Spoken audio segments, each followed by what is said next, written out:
Perception versus reality in a rural context. We'd interviewed this guy, and he talked about his history in the home, and it's about the additions to the property during his lifetime, and just the memories that when he was talking about it, there were always memories of things that we wouldn't necessarily associate. There was a tree that he'd always associated. That was how it was a kind of marker on the site for how development went with the house. But the house was always there. It was his grandfather's house, and then his grandmother lived in the one opposite, so his entire life was around there.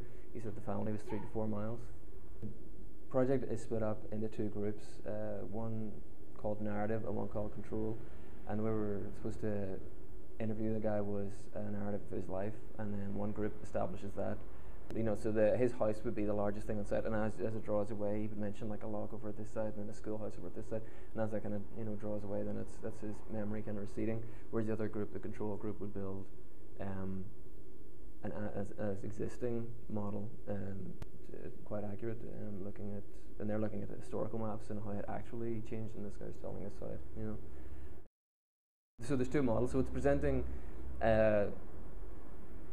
One completely from almost a literal from this guy's recollections and how he has described it. So if he said, oh yeah, the house, because initially he said, yeah, so there's the square of the house, but even though it's a rectangle, so the control team will have on their model, on their drawings, it'll be the appropriate shape, size, etc.